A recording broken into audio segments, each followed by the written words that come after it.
the campaign, Barry Bennett spoke with Politico, and if you read the entire Politico story, there are contradictions in the story. If you read below, Barry Bennett makes it clear that Dr. Carson was at an event.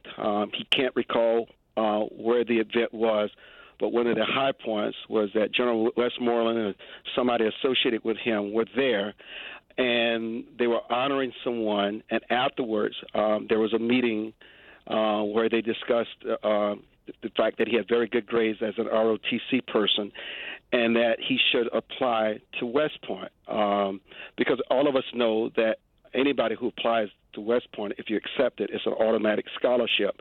Dr. Carson was flattered. He beat his chest. He never followed through. He never applied because he knew medicine was his calling.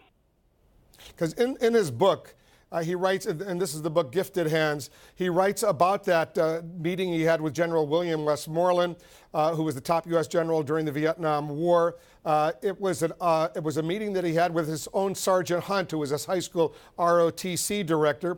And Dr. Carson writes, he introduced me to General Westmoreland, and I had dinner with him and the Congressional Medal winners. Later, I was offered a full scholarship to West Point. The question is, who offered him that admittance? And everybody goes to West Point. All the cadets get a full scholarship. They don't have to pay tuition, clearly. But he doesn't say in the book who offered him that full scholarship to West Point.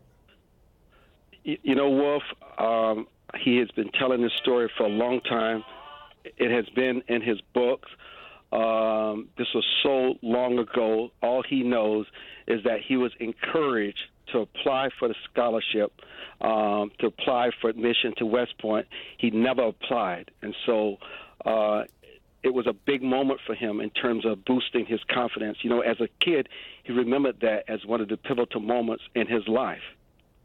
And it certainly, and in fairness to Dr. Carson, he was one of the top ROTC cadets in the Detroit area. He was a student at Southwestern High School. He was active in ROTC, became, I think, the top ROTC cadet in that program in Detroit, and that's why he was invited to that Congressional Medal of Honor dinner in Detroit when General William Westmoreland came to Detroit.